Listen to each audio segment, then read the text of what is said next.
Hello guys, welcome to RP academy. तो दोस्तों, PPB की सीरीज में आप सभी लोगों का स्वागत है। जैसा कि आप लोग जानते हैं, 7 लेक्चर्स हमारे ऑलरेडी कंप्लीट हो चुके हैं और हम आ चुके हैं हमारे 8th लेक्चर में, जहां मैं आपको कॉन्सेप्ट और क्लास में जो आपकी बुक के मैकमिलन के क्वेश्चंस हैं वो आपको सॉल्व करवाती हूँ। तो चलिए स्टार्ट करते हैं आज के नए लेक्चर के साथ में, एक नई एनर्जी के साथ में। तो बात यहाँ पर हो रही है फॉरेन एक्सचेंज ट्रांजेक्शन्स की। फॉरेन एक्सचेंज ट्रांजेक्शन्स आखिर इंपॉर्टेंट क्यों होते हैं, ये तो आप सभी को पता है। अगर आप बाहर घूमने के लिए जाते हो, पढ़ने के लिए जाते हो, ट्रेड कर रहे हो, तो या तो आपको यहाँ पर foreign currencies for example Euros या फिर येन या फिर डॉलर्स परचेस करने हैं, या तो फिर आपको उन्हें सेल करना है। इन एनी केस आपको पता होना चाहिए कि भाई पर्टिकुलर करेंसी का रेट क्या होगा। तो इस रेट को जानने के लिए हम यहाँ पर फॉरेन एक्सचेंज रेट्स के सिस्टम को यूज करते हैं। अब एक सिस्टमेटिक मैकेनिज्म होती है जहां पर करेंसी एक्सचेंज हमारे इंडिविजुअल्स और बिजनेसेस के लिए प्रोवाइड की जाती है, जो कि फॉरेन ट्रेड में इन्वॉल्व है। तो फॉरेन एक्सचेंज मैनेजमेंट यहाँ पर हर कंट्री के लिए वेरी करेगी कि भाई उनकी इकोनॉमिक एक्टिविटीज क्या है और डेवलपमेंट कैसी है। अलोंग विद दिस यहाँ पर कंट्रोल हमारी जो सेंट्रल बैंक्स हैं या फिर गवर्नमेंट है उनका कितना है। जैसे कि अगर बात करें डॉलर्स की, तो ये फ्रीली कन्वर्टेबल है। अगर बात करें रुपी की, तो यहाँ पर ये पार्शियली कन्वर्टेबल है। अगर बात करें चाइनीज करेंसी की, चाइनीज युआन की, तो आप देखोगे कि वो आपका बिल्कुल ही रिस्ट्रिक्टेड रहता है, अंडर गवर्नमेंट कंट्रोल रहता है। तो यहाँ पर अपन का इसी के अकॉर्डिंग फॉरेन एक्सचेंज रेट्स भी डिसाइड हो रहे होते हैं। तो कंट्रीज क्या करती हैं, फॉरेन एक्सचेंज पॉलिसीज को अडॉप्ट कर कर अपना बेस्ट यूज करती हैं फॉरेन एक्सचेंज रिसोर्सेज का, कमर्शियल और सोशल नीड्स में। इंडिया में आरबीआई यहाँ पर फॉरेन एक्सचेंज को देखता है अंडर रेलेवेंट नेशनल लॉज, जैसे कि आपका फेमा आता है। ठीक है, फेमा पहले यहाँ पर फेरा होता था, फेरा काफी रिस्ट्रिक्टिव था नेचर में, फिर आपका फेमा आ गया था। तो इवोल्यूशन ऑफ फेमा की बात करें, तो इंडिपेंडेंस जब हमें मिली उसके बाद में फॉरेन एक्सचेंज को एक कंट्रोल्ड कमोडिटी माना गया, क्योंकि लिमिटेड अवेलेबिलिटी थी। अलोंग विद दिस यहाँ पर जो एक्सचेंज कंट्रोल थे वो हमने डिफेंस ऑफ इंडिया रूल्स के अकॉर्डिंग यूज करने शुरू करे सितंबर 3, 1939 से। तो हमारे पास में फॉरेन एक्सचेंज रेगुलेशन एक्ट चलता था, अब मैनेजमेंट एक्ट चलता है। ठीक है, दोनों के वर्ड्स में ही डिफरेंस होता है। तो ये हमें स्टैट्यूटरी पावर्स दे रहा था, और जो कॉम्प्रिहेंसिव एक्ट था उसने फिर इसको रिप्लेस कर दिया। फिर आपके पास में यहाँ पर जो एक्सटर्नल सेक्टर के डायनेमिक्स थे उनकी वजह से हमने फेमा एक्ट को लगाया, जो कि आपका जून 1, 2000 से अप्लाई हुआ, एंड इसने फेरा को रिप्लेस कर दिया और फेरा की जगह हमारे पास फेमा आ गया। तो फेमा एक मैनेजमेंट रिजीम है। ठीक है, यहाँ पर क्या फुल फॉर्म है, फॉरेन एक्सचेंज मैनेजमेंट एक्ट, जो कि वर्ल्ड ट्रेड ऑर्गेनाइजेशन ने जो फ्रेमवर्क प्रोवाइड किया है उसके अकॉर्डिंग वर्क करती है। फेमा के अंडर फॉरेन एक्सचेंज ऑफेंसेस जो हैं वो सिविल ऑफेंस के अंडर आते हैं, ना कि क्रिमिनल। फेरा में क्रिमिनल माने जाते थे। फेमा सभी को कवर करेगा एक्सेप्ट यहाँ पर गिफ्ट सिटी। अब गिफ्ट सिटी को क्यों कवर नहीं करता है ये आपको पता ही होगा, क्योंकि ये आईएफएससीए के अंडर आते हैं, और आईएफएससीए जो है वो यहाँ पर स्पेशली हम किसके पर्पज से लेकर आए थे, एक स्पेशल इकोनॉमिक जोन का इसको हिस्सा माना था, और मानकर चल रहे थे कि यहाँ पर जैसे फॉरेन में यहाँ पर हमारा ट्रेड होता है ग्लोबल लेवल पर, वैसी चीजें होंगी। तो इसी वजह से फेमा जो है वो आपका गिफ्ट सिटी में नहीं चलेगा। इसने जो फॉरेन एक्सचेंज पर कंट्रोल्स लगा रहा था फेरा, उसको थोड़ा सा रिलैक्स किया और इजियर यहाँ पर बना दिया एक्सटर्नल ट्रेड ट्रांजेक्शन्स। अब अडॉप्शन जो है फेमा का वो यहाँ पर एक चीज दिखा रहा है कि अब हमारी जो गवर्नमेंट है वो फॉरेन कैपिटल की तरफ अपने शिफ्ट को चेंज कर रही है। अब फॉरेन कैपिटल की तरफ जा रही है, जहां कि पहले हम यहाँ पर रुपये को रिस्ट्रिक्टेड रख रहे थे, रेगुलेट रख रहे थे।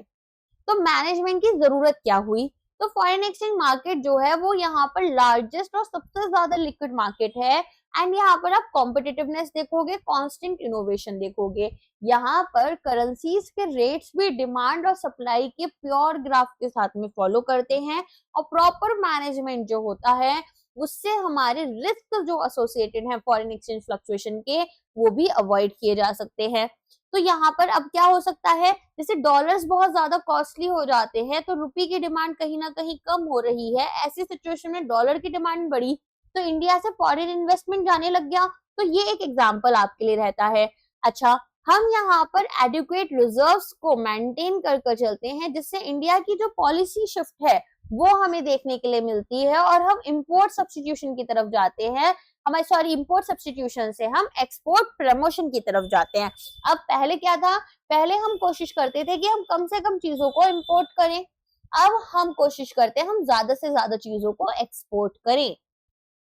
तो मेन फीचर्स फेमा के क्या हैं, ये यहाँ पर जो भी हमारी एक्सटर्नल ट्रेड से रिलेटेड लॉज हैं उनको अमेंड करता है, कंसोलिडेट करता है, एक जगह लाता है, उनमें कोई भी चेंजेस करता है ताकि हम अपने एक्सटर्नल ट्रेड को और ज्यादा बढ़ा सकें, पेमेंट आसानी से कर सकें और फॉरेन एक्सचेंज मार्केट डेवलपमेंट भी हमारी ऑर्डरली हो। सेंट्रल गवर्नमेंट ने रिस्ट्रिक्शंस इंपोज करना शुरू करा अंडर फेमा। तो फॉरेन एक्सचेंज ट्रांजेक्शन्स हमारे कंडक्ट होते हैं ऑथराइज्ड पर्संस के थ्रू या फिर बेटर से ऑथराइज्ड बैंक्स के थ्रू।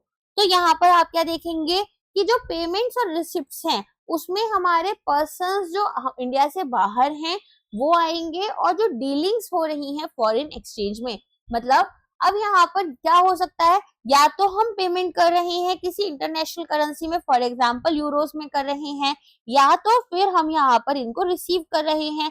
तो दोनों ही सिचुएशन में ऐसा कब होता है, ऐसा तब होता है जब कोई इंडिया से बाहर रहता है या फिर हम फॉरेन एक्सचेंज और फॉरेन सिक्योरिटीज में डील कर रहे हैं जो कि हमारा रिस्ट्रिक्टेड भी है। अब रिस्ट्रिक्शन हमारा किस चीज पर लगता है, तो फॉरेन एक्सचेंज सिक्योरिटीज में इमूवेबल प्रॉपर्टीज में अब्रॉड बाय इंडियन रेजिडेंट्स। देखो दो तरह के अकाउंट्स होते हैं, एक होता है करेंट अकाउंट, एक होता है कैपिटल अकाउंट। करेंट अकाउंट में तो हमारा आरबीआई बोलता है कि आप फ्रीली ट्रांजेक्शन्स कर सकते हो, कोई रिस्ट्रिक्शंस नहीं है।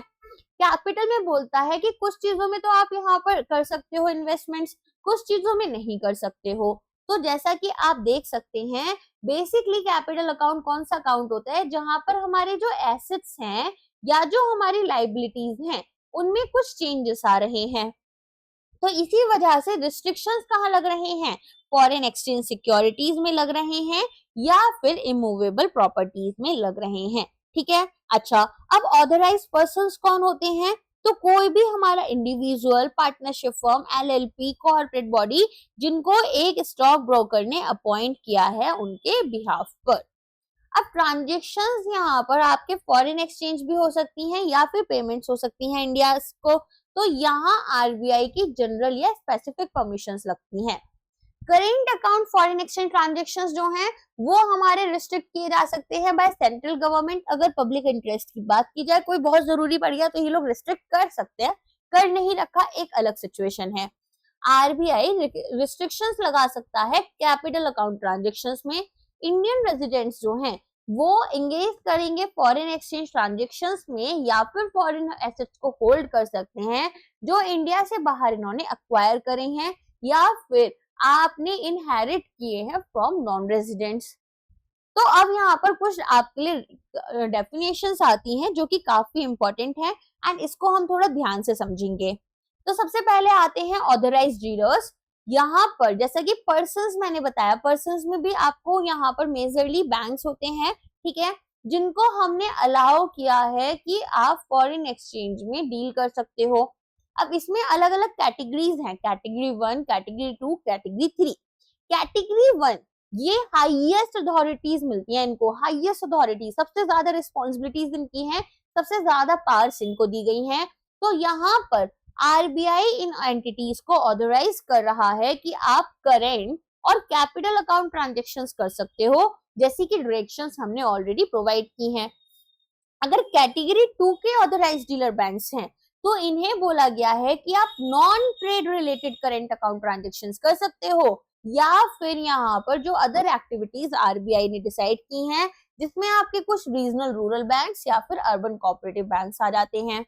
और थर्ड कैटेगरी में यहाँ पर स्पेसिफिक फॉरेन एक्सचेंज ट्रांजेक्शंस हो रहे हैं जो कि इंसिडेंटल है इनके बिजनेस के लिए। अब आते हैं ऑथराइज्ड पर्संस।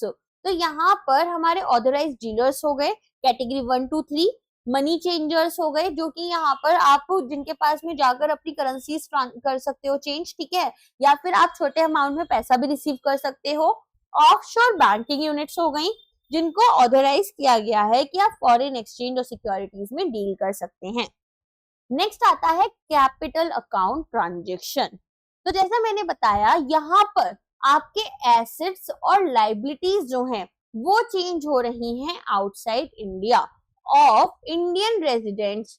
तो यहाँ पर क्या हो रहा है, इंडियन रेजिडेंट्स हैं उनकी एसेट्स और लाइबिलिटीज इंडिया के बाहर चेंज हो रही हैं, या फिर यहाँ पर इंडिया में नॉन रेजिडेंट्स की, मतलब एक अमेरिकन यहाँ पर रेजिडेंट है और अमेरिकन रेजिडेंट ने इंडिया में अपने एसेट्स परचेज या फिर सेल किया, तो फिर यहाँ पर हम बोलेंगे कि भाई कैपिटल अकाउंट ट्रांजेक्शन हुआ जब कोई अमेरिकन सिटीजन इंडिया में ऐसा कर रहे हैं या इंडियन सिटीजन अमेरिका में ऐसा कोई एसेट बाई कर रहे हैं या सेल कर रहे हैं। फिर आती है करेंसी। तो करेंसी में आपका क्या क्या आ सकता है, नोट्स आ सकते हैं, पोस्टल नोट्स आ सकते हैं, money orders, cheques, draft, travellers cheque, letter of credit, credit cards and similar instruments. Travellers cheque यहाँ पर बेसिकली वो चेक्स होते हैं जो कि आपके ट्रैवलर्स दूसरी कंट्री में लेकर जाते हैं और यहाँ पर ट्रांजेक्शन्स कर पाते हैं। करेंसी नोट्स, तो कैश आपका कॉइन्स या बैंक नोट्स में हो सकता है। करेंट अकाउंट ट्रांजेक्शन्स कौन से होते हैं, जो भी कैपिटल अकाउंट ट्रांजेक्शन्स में नहीं आएंगे, जैसे कि आपने फॉरेन ट्रेड में कुछ पेमेंट्स की या फिर सर्विसेज ली या इंटरेस्ट पेमेंट्स की, या फिर यहाँ पर आप जब बाहर रहने गए हो तो आपके पेरेंट्स ने आपको कुछ पैसा दिया, रेमिटेंसेस किया आपने, फॉरेन ट्रैवल के लिए आप गए, एजुकेशन के लिए गए या फिर मेडिकल एक्सपेंसेस के लिए। डिपॉजिट्स, जो मनी हमने बैंक्स के साथ, कंपनीज, फर्म, ट्रस्ट या किसी के साथ में डिपॉजिट की हैं। ड्रॉल्स, जो यहाँ पर हमने अमाउंट को ड्रॉ किया है, फॉरेन एक्सचेंज को ड्रॉ किया है हमारे ऑथराइज्ड पर्सन से, जिसमें हमारा ओपनिंग लेटर ऑफ क्रेडिट या फिर इंटरनेशनल कार्ड्स भी आ जाता है। एक्सपार्टिएट स्टाफ, पर्सन जो कि यहाँ पर प्रोविडेंट या फिर पेंशन फंड्स हमें, ठीक है, जिनके प्रोविडेंट या फिर पेंशन फंड्स जो हैं वो हमने इंडिया से बाहर मेंटेन किए हैं बाय द एम्प्लॉयर। अब हो सकता है कि कोई पर्सन इंडिया में वर्क फ्रॉम होम कर रहे हैं, लेकिन यहाँ पर जो उनके पेंशन फंड्स हैं और बाकी सब चीजें हैं वो तो उनके एम्प्लॉयर उन्हें इंडिया से बाहर ही देंगे। अगर वो यूके से हैं तो यूके में होंगे, तो ये भी आपके किस में आते हैं, ये आपका आएगा एक्सपाट्रिएट स्टाफ में। Foreign currencies, currency other than Indian rupees आ जाता है। फॉरेन करेंसी अकाउंट, जो भी अकाउंट हमने इंडियन रुपीज के अलावा यहाँ पर मेंटेन किया है, जैसे डॉलर्स में, यूरोज में, तो वो आपका फॉरेन करेंसी अकाउंट कहलाएगा। लेकिन नेपालीज और भूटानीज करेंसी भी यहाँ पर फॉरेन करेंसी नहीं होती है, क्योंकि आपको पता है यहाँ पर हमारे क्लोज नेबर्स हैं और काफी कम रिस्ट्रिक्शंस रहते हैं। फॉरेन एक्सचेंज की बात करें तो foreign currency, deposits, draft, travellers cheque, letter of credit, bill of exchange, जो कि पेबल है फॉरेन करेंसी या इंडियन करेंसी में, लेकिन इंडिया से बाहर हमने ड्रॉ किए हैं। अब आती है बात एफपीआई की और एफडीआईज की। तो देखो यहाँ पर क्या होता है, अगर मैं बोलूं कि फॉरेन पोर्टफोलियो इन्वेस्टमेंट या फिर एफडीआई, एफडीआई क्या होता है, अगर यहाँ पर किसी नॉन रेजिडेंट ने इंडिया की किसी लिस्टेड कंपनी में 10% से ज्यादा इन्वेस्टमेंट किया, जो टोटल इन्वेस्टमेंट उनके पास हुई है उसके 10% से ज्यादा इन्वेस्टमेंट किसी फॉरेन रेजिडेंट्स के थ्रू आई है, तो वो कहलाता है एफडीआई। और अगर 10% से कम आई है उस लिस्टेड कंपनी में तो ये कहलाता है एफपीआई। और लिस्टेड कंपनीज कौन सी होती हैं, जिनके शेयर्स आपको Bombay stock exchange, national stock exchange ऐसे मिलते हैं, जिनके शेयर्स जो है वो पब्लिकली लिस्टेड होते हैं।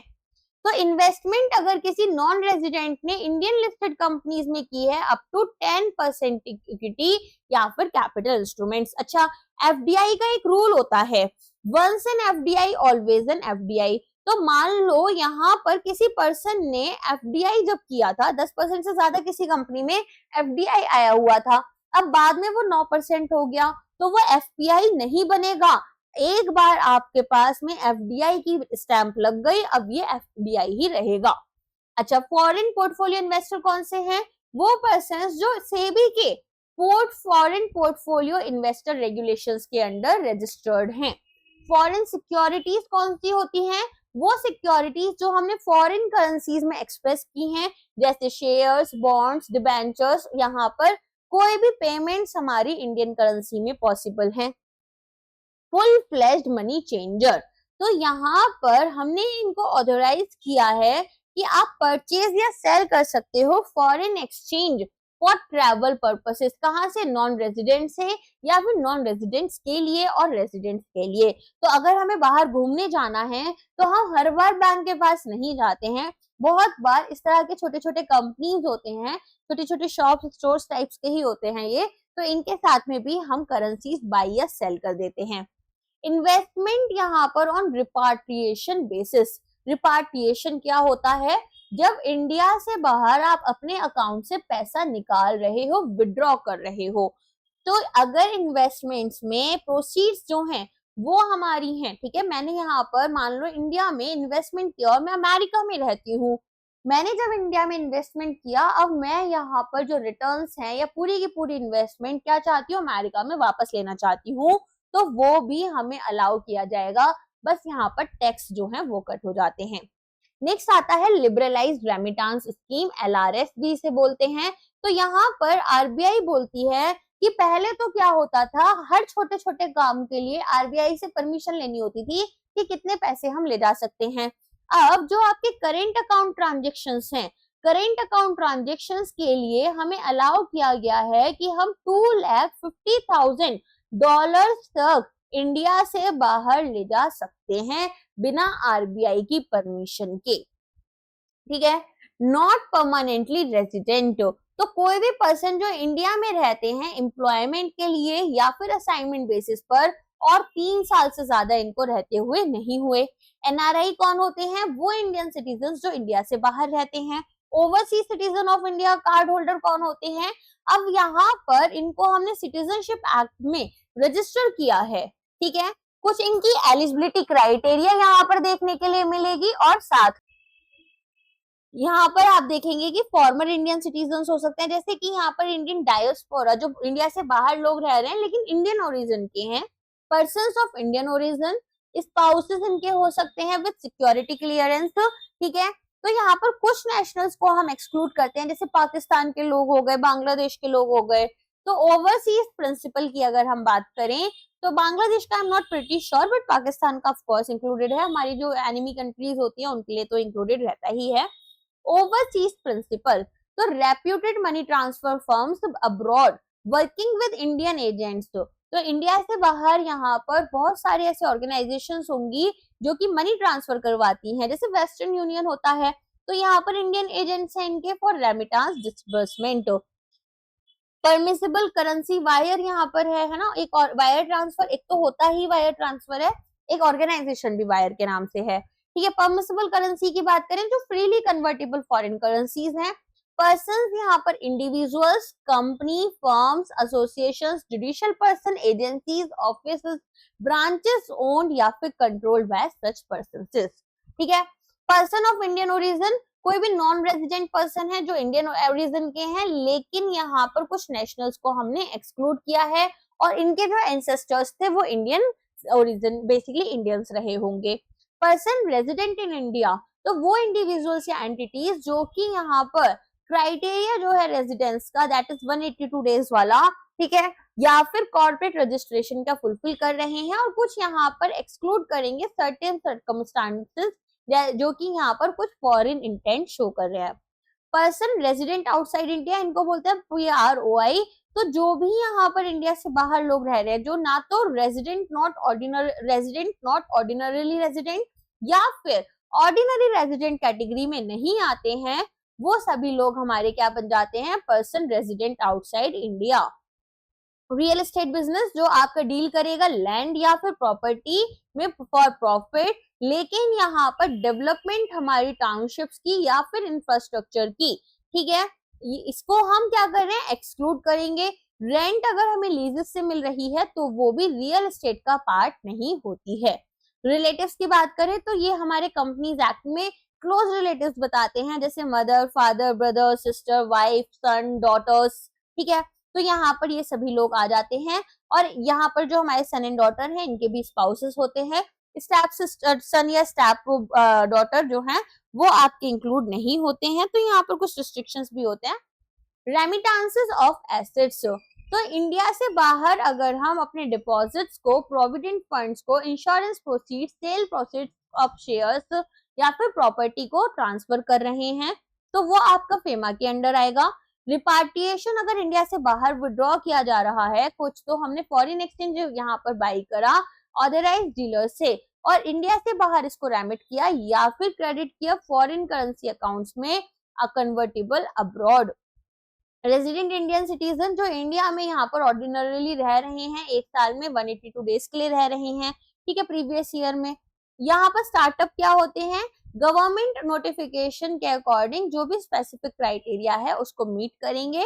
ट्रांसफर की बात करें तो सेल आपने कर दी, परचेज आपने कुछ किया है, मॉर्गेज पर रखा है, एक्सचेंज किया है, प्लेज आपका हो गया, गिफ्ट, लोन या फिर कोई और ट्रांसफर ऑफ राइट्स। इतना समझ में आ गया। अब आते हैं bringing in and taking out foreign exchange. तो फॉरेन एक्सचेंज किसी भी फॉर्म में हम या तो इंडिया में ला सकते हैं फ्रीली बिना किसी लिमिट के, और कुछ प्रोसीजर्स हमें फॉलो करने हैं। एक करेंसी डिक्लेरेशन फॉर्म होता है जिसको हम CDF बोलते हैं, ये हम कस्टम अथॉरिटीज को सबमिट करेंगे जब हमें फॉरेन एक्सचेंज को इंडिया में लाना है। तो यहाँ पर अनलेस जो करेंसी नोट्स या ट्रैवलर्स चेक हैं और इनका वैल्यू $10,000 से ज्यादा का नहीं है, ठीक है। इसके बाद में यहाँ पर आप क्या देखेंगे कि हमारे पास में जो फॉरेन करेंसी नोट्स हैं वो $5,000 या फिर उससे ज्यादा एक्सटेंड क्या नहीं कर रहे हैं, एक्सीड नहीं कर रहे हैं, राइट। तो ये हमारा किस में आता है, ये हमारा आता है कि हम कितना फॉरेन एक्सचेंज में ला सकते हैं। तो सबसे पहले तो हमें क्या ध्यान रखना है कि जो करेंसी नोट्स हैं या फिर ट्रैवलर्स चेक हैं उनका वैल्यू $10,000 से ज्यादा नहीं होना चाहिए। और यहाँ पर या फिर इक्विवेलेंट मतलब अगर हम यहाँ पर यूरोज में लेकर आए तो यूरोज में इनकी वैल्यू $10,000 के से ज्यादा नहीं होगी। और फॉरेन करेंसी नोट्स जो कि $5,000 से ज्यादा के नहीं रहेंगे। अब आती है बात फॉरेन करेंसी फ्रॉम पब्लिक। तो ऑथराइज्ड पर्संस और इनकी जो फ्रेंचाइजीज हैं ये फ्रीली परचेज करती हैं फॉरेन करेंसी नोट्स को, कॉइन्स को, ट्रैवलर्स चेक्स को from residents and non residents. तो ऑथराइज्ड पर्संस क्या कर रहे हैं, ये और इनकी जो फ्रेंचाइजीज हैं ये फ्रीली परचेज कर रही हैं, ठीक है। तो यहाँ पर आप आसानी से फॉरेन करेंसी नोट्स को, कॉइन्स को, ट्रैवलर चेक्स को रेजिडेंट एंड नॉन रेजिडेंट से बाई करोगे। अब जब यहाँ पर कोई फॉरेन करेंसी हमने खरीदी है और यहाँ पर करेंसी डिक्लेरेशन फॉर्म दिया है तो फॉर्म जो है, ठीक है, वो यहाँ पर रिक्वेस्ट किया जाएगा।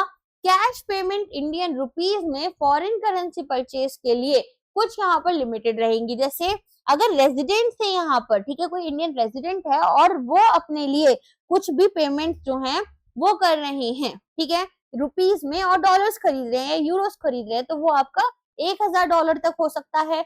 और अगर कोई फॉरेन विजिटर्स या नॉन रेजिडेंट इंडियंस हैं तो इनको हम $3,000 तक अलाउ करेंगे कि ये अपनी करेंसी को परचेज कर लें। इंडियन रुपीस को अगर हमें फॉरेन टूरिस्ट को बेचना है अगेंस्ट इंटरनेशनल क्रेडिट और डेबिट कार्ड्स तो वो भी परमिट किया गया है। पेमेंट अगर रेजिडेंट्स को हमें करना है ताकि फॉरेन करेंसी को हम बेच सकें तो ये हमारा अकाउंट पे cheque, demand draft, INR debit cards या फिर इलेक्ट्रॉनिक फंड ट्रांसफर के थ्रू होगा। अब जो ऑथराइज्ड पर्संस हैं वो एनकैशमेंट सर्टिफिकेट भी इशू कर सकते हैं जब फॉरेन करेंसी को बाई कर रहे हैं। तो नॉन रेजिडेंट्स को यहाँ पर इस सर्टिफिकेट को वापस दिखाना पड़ेगा ताकि वो जो उन्होंने करेंसीज यहाँ पर परचेज की थी उनको अब यहाँ पर क्या करें, रिकन्वर्ट करवा लें, ठीक है। तो अब मान लो यहाँ पर कोई पर्सन आते हैं और उन्होंने हमसे डॉलर्स परचेज किए तो यहाँ पर ऑथराइज्ड पर्सन इनको एक एनकैशमेंट सर्टिफिकेट देंगे। अब डॉलर्स में कुछ डॉलर्स इनके बच गए तो फिर अगर ये हमारे पास वापस आते हैं इसको कन्वर्ट करवाने तो हमें ये सर्टिफिकेट शो किया जाएगा। तो फॉरेन एक्सचेंज को अगर इंडिया से बाहर लेकर जाना है तो हम इसको किसी भी फॉर्म में ले जा सकते हैं, लेकिन यहाँ पर हमारे जो ऑथराइज्ड डीलर्स या फिर मनी चेंजर्स हैं, ठीक है, तो वो उनको यहाँ पर एक्सेप्शन दिया गया है। बाकी जो है, बाकी हम यहाँ पर इसको प्रोहिबिट करते हैं कि आप फॉरेन एक्सचेंज किसी भी तरह से इंडिया से बाहर नहीं ले जा सकते हो अनलेस अंटिल यहाँ पर ऑथराइज डीलर्स ने आपको अलाउ किया है या फिर मनी चेंजर्स ने। अच्छा, अगर नॉन रेजिडेंट हो तो फिर वो यहाँ पर जो पहले पैसा लेकर आए थे, मान लो वो इंडिया में $5 लाख लेकर आए, ठीक है, तो अब इससे ज्यादा वो बाहर नहीं ले जा सकते। ऐसा नहीं कि $5.5 लाख लेकर जा रहे हैं।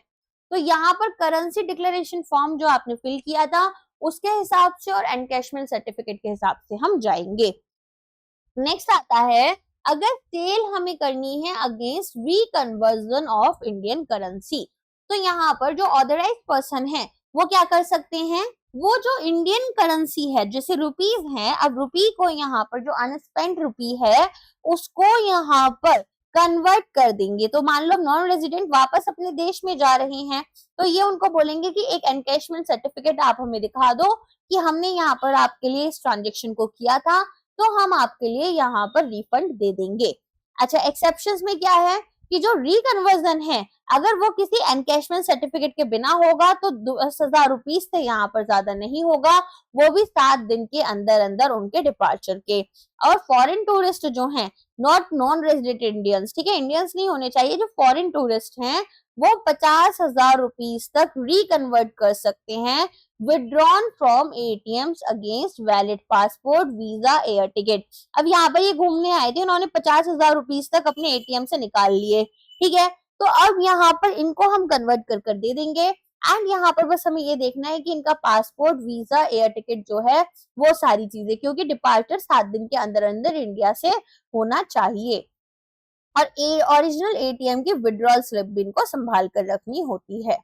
नेक्स्ट आते हैं इनवर्ड रेमिटांसेस। इनवर्ड रेमिटांसेस में हम क्या देखते हैं, जो रेमिटांसेस हम रिसीव कर रहे हैं। अब कोई यहाँ पर पर्सन है, उनके पेरेंट्स इंडिया में रहते हैं और वो इंडिया से बाहर जॉब करते हैं, तो वो अपने पेरेंट्स के लिए पैसा भेजेंगे। तो यहाँ पर जो मनी है वो हमने क्या किया है, इनटू अ कंट्री ट्रांसफर किया है फ्रॉम अब्रॉड। तो ये हमारे जो नॉन रेजिडेंट इंडियंस होते हैं यूजुअली वही वो पैसा भेजते हैं ताकि अपनी फैमिलीज को सपोर्ट कर पाए। तो कोई भी रिस्ट्रिक्शंस यहाँ पर रेजिडेंट इंडिविजुअल्स के ऊपर देखने के लिए नहीं मिलेगा जो इनवर्ड रेमिटांसेस को रिसीव कर रहे हैं। और ये कैसे करेंगे, वाया ऑथराइज डीलर बैंक्स। अच्छा, एडीज जो है वो फ्रीली परचेज करते हैं टेलीग्राफिक ट्रांसफर्स को, बैंक ड्राफ्ट को, बिल्स को, एक्सेट्रा को, और यहाँ पर इनको फॉरेन करेंसी में ड्रॉ करते हैं against Indian rupees. Foreign exchange जैसे हमारे रिसीव होते हैं as remuneration, lawful obligation, income on foreign assets, inheritance, settlement और गिफ्ट, वो हम यहाँ पर ऑथराइज पर्सन को सरेंडर करेंगे 180 दिन के अंदर, ठीक है। तो यहाँ पर हमारे जो इंडियन रेजिडेंट्स हैं वो कितना भी पैसा बाहर से रिसीव कर सकते हैं, लेकिन यहाँ पर अब हमारे जो एडीज हैं वो telegraphic transfers, bank draft, bills etcetera के थ्रू इस पैसे को रिसीव करेंगे। और फॉरेन एक्सचेंज जो है वो अगर एक रेन्यूमरेशन की तरह या सैलरी की तरह, लॉफुल एब्लिगेशन की तरह हमें रिसीव हो रहा है तो 180 दिन के अंदर अंदर इसको हमें सरेंडर करना है to N authorised person.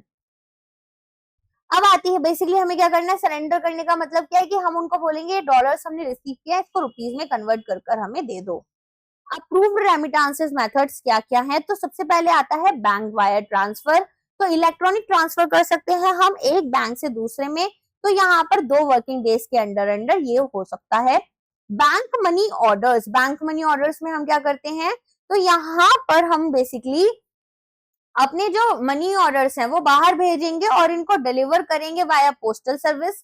Foreign currency cheques हैं, तो चेक्स अगर हमारे अब्रॉड इशू किए गए थे और डिपॉजिट हमने इंडिया में करे, ठीक है, तो यहाँ पर ये टाइम कंज्यूमिंग प्रोसेस हो सकता है, 20 से 25 दिन लग जाएंगे। फॉरेन करेंसी ड्राफ्ट है यहाँ पर, तो अगेन यहाँ पर जैसे रेगुलर बैंक ड्राफ्ट होते हैं वैसे ही होंगे, लेकिन हमने इन्हें बाहर भेजा है तो ये 21 दिन लेंगे आपके एनकैशमेंट में। बिजनेस या फिर अननोन पेज के लिए इनको यूज किया जा सकता है। रेमिटांस कार्ड्स की अगर हम बात करें तो हमारे पास में रीलोडेबल डेबिट कार्ड्स हैं जिनको हमारे एनआरआईज परचेज करते हैं रेसिपिएंट्स के लिए, और यूजेबल होते हैं ये एटीएम्स या फिर अदर स्टोर्स पर, ठीक है। डायरेक्ट डिपॉजिट की बात करें यहाँ पर तो या फिर आपकी AICH ट्रांसफर हो सकते हैं। तो NRIs जो है वो यहाँ पर बेसिकली क्या हो रहा है, बैंक्स को ऑथोराइज कर रहे हैं कि उनके फॉरेन अकाउंट्स में से अमाउंट रेगुलरली विड्रॉ की जाए। ये कब हो रहे हैं, जो यहाँ पर रेगुलर रेमिटांसेस हो रहे हैं फॉर एक्सपेंसेस इन इंडिया। अब इनवर्ड रेमिटांस की लिमिट जो है, इंडिया में ऐसी कोई खास फेमा हमारे ऊपर रेमिटांस लिमिट नहीं लगा रही कि हम इतना ही पैसा रिसीव कर सकते हैं, कितना भी अमाउंट हम फ्रीली रेमिट कर सकते हैं टू पर्सन्स और relatives. Foreign inward remittance certificate जो है उसकी भी जरूरत नहीं होगी। अब आती है आउटवर्ड रेमिटांसेस। जब हमें पैसा बाहर भेजना है तो फिर डेफिनेटली रेस्ट्रिक्शंस लग जाते हैं। तो यहाँ पर हमें फेमा के रूल्स यूज करने हैं, वो भी करेंट अकाउंट ट्रांजेक्शन्स के। देखो अब इसको भी ना हमने 3 शेड्यूल्स में डिवाइड किया हुआ है। तो शेड्यूल 1, 2 एंड 3। अगर यहाँ पर शेड्यूल 1 है तो ये आपके प्रोहिबिटेड है, जैसे कि लॉटरीज वगैरह में आपको करना है। शेड्यूल 2 में आपको यहाँ पर परमिशंस लेनी है। फॉर एग्जाम्पल अगर कोई रेस हुई है, कुछ गेम्स में आपने इंडिया से बाहर पार्टिसिपेशन किया है। शेड्यूल 3 है जहां पर आपको prescribe limit, that is LRS के अंदर जो प्रिस्क्राइब लिमिट है वहां तक आपको आराम से ट्रांजेक्शन कर सकते हो, जैसे एजुकेशन, मेडिकल एक्सपेंसेस हो गए। तो एग्जाम्पशन यहाँ पर आपका कहाँ मिल रहा है, प्रायर अप्रूवल से।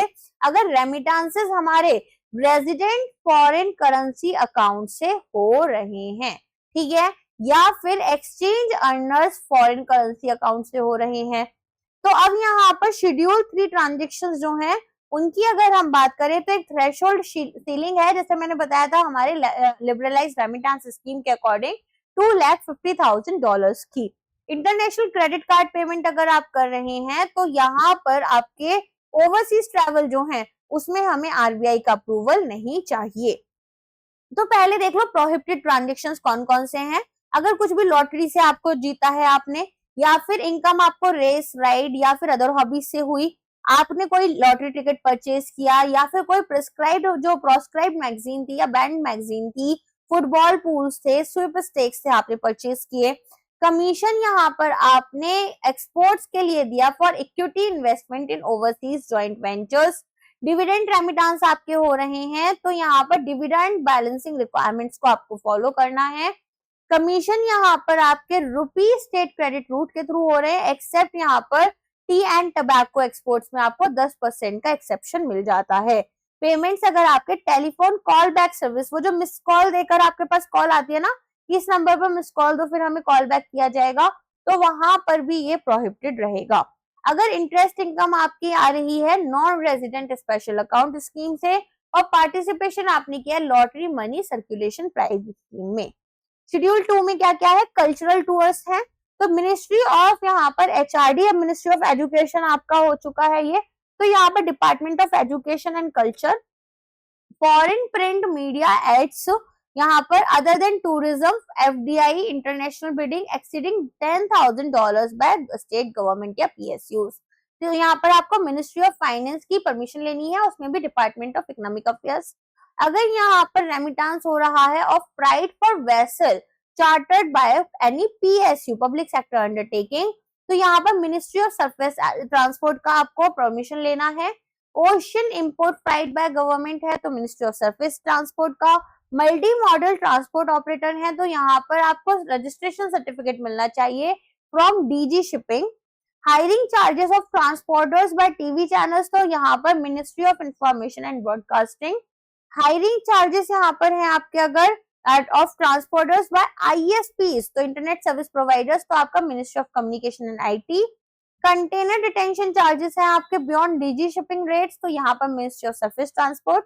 स्पॉन्सरशिप प्राइस है अगर आपके यहाँ पर स्पोर्ट्स के, तो अगर ये $10,000 से ज्यादा के, सॉरी $1,00,000 से ज्यादा किए हैं तो आपको department of youth affairs and sports से परमिशन लेनी होगी। अगर मेंबरशिप आपको किसी क्लब्स वगैरह की चाहिए तो ministry of finance insurance division से आपको परमिशन लेनी होगी। अब आता है शेड्यूल 3 जो सबसे इंपॉर्टेंट है। तो यहाँ पर इंडिविजुअल्स को 2,50,000 रुपए तक डॉलर्स तक अलाउ किया गया है। तो अगर आप बाहर घूमने जा रहे हो, गिफ्ट दे रहे हो, डोनेशन कर रहे हो, एम्प्लॉयमेंट के लिए बाहर जा रहे हो, इमाइग्रेशन के लिए जा रहे हो, कोई क्लोज रिलेटिव्स आपके बाहर रहते हैं उनके मेंटेनेंस के लिए पैसा भेज रहे हो, ओवरसीज बिजनेस ट्रैवल करना चाहते हो, कॉन्फ्रेंस, मेडिकल ट्रीटमेंट अगर आपका अब्रॉड होना है, स्टडीज आपको जाना है बाहर, और कोई अदर ग्रांट ट्रांजेक्शन है, ठीक है। अब मान लो यहाँ पर आप इमाइग्रेट कर रहे हो, इंडिया से बाहर जा रहे हो रहने के लिए, तो ऐसे में जरूरी तो नहीं है कि केवल $2,50,000 में आपका काम बन जाए। तो अगर इससे ज्यादा का पैसा बाहर लेकर जाना है तो यहाँ पर एक तो आपको इमाइग्रेशन सर्टिफिकेट शो करना पड़ेगा, ठीक है। तो आरबीआई आपको इससे ज्यादा डॉलर्स ले जाने देगी। अगर मान लो यहाँ पर मेडिकल ट्रीटमेंट होना है और $2,50,000 से ज्यादा का ट्रीटमेंट है, तो आपको डॉक्टर से यहाँ रिटन में लेकर आना होगा कि यहाँ आपको ज्यादा पैसे की जरूरत है। तो मेडिकल ट्रीटमेंट अगर अब्रॉड हो रहा है तो हॉस्पिटल या डॉक्टर का एस्टिमेट आप शो कर सकते हो। इसके अलावा यहाँ पर जो हमारे, मैं एक सिंपल वो दे देती हूँ, अगर यहाँ पर पेशेंट है तो पेशेंट 2,50,000 ले जा सकते हैं, और साथ में जो अटेंडेंट है, अब अटेंडेंट को भी तो बाहर रहना, खाना पीना सब करना है, तो वो भी इतना ही पैसा ले जा सकते हैं। अगर कोई बाहर घूमने जा रहा, पढ़ने जा रहा है और यूनिवर्सिटी की फीस ज्यादा है, तो भी यूनिवर्सिटी का जो सर्टिफिकेट है वो भी वो दिखा सकते हैं। अगर कोई पर्सन है जो इंडियन रेजिडेंट है लेकिन परमानेंट रेजिडेंट नहीं है, तो यहाँ पर आप किसी दूसरी कंट्री के सिटीजन हो या फिर इंडियन सिटीजन हो, या फिर आप फॉरेन कंपनीज में यहाँ पर डेप्यूटेशन पर आए हो या जॉइंट वेंचर्स में, तो रेमिटेंस आपकी सैलरी तक के लिए अलाउड होगा, जितनी आपकी नेट सैलरी है आफ्टर डिडक्शंस। फ्रॉडलेंट ऑफर्स की बात करें तो फ्रॉडस्टर्स सॉलिसिट फी, जैसे प्रोसेसिंग, टैक्स क्लियरेंस, कन्वर्जन जो है इंडियन बैंक अकाउंट्स में, फिर आप क्या कर सकते हो, इस पैसे को विड्रॉ कर सकते हो। तो एडी कैटेगरी बैंक जो है वो कॉशियस रहते हैं और वेरीफाई करते हैं कि कहीं ऐसा तो नहीं है, कुछ ऐसे अकाउंट्स खोल दिए गए हैं जहां पर लोग फ्रॉडलेंट एक्टिविटीज को यहाँ पर कंटिन्यू कर रहे हैं, कुछ फेक सर्टिफिकेट्स वगैरह दिखाकर। अच्छा, अगर बात की जाए ऑथराइज्ड डीलर कैटेगरी 2 बैंक्स की, तो यहाँ पर non trade current account remittances included है, जैसे कोई प्राइवेट विजिट पर जा रहा है, कोई रेमिटेंस यहाँ पर टूर ऑपरेटर्स हैं या फिर ट्रैवल एजेंट्स हैं और वो ओवरसीज एजेंट्स के लिए कर रहे हैं, बिजनेस ट्रैवल के लिए है, conference, training fee, participation in international events, sports, film shooting, medical treatment, crew wages disbursement, overseas education, educational tie ups, exam fee, employment processing, या फिर immigration, skills credential assessment, visa fee, document registration fee और international organisation membership या subscription fee. Medical expenses की बात करें तो residents यहाँ पर अपने एनआरआई क्लोज रिलेटिव्स के भी मेडिकल एक्सपेंसेस रुपीज में पे कर सकते हैं, जैसे boarding, lodging, travel with in India under general permission.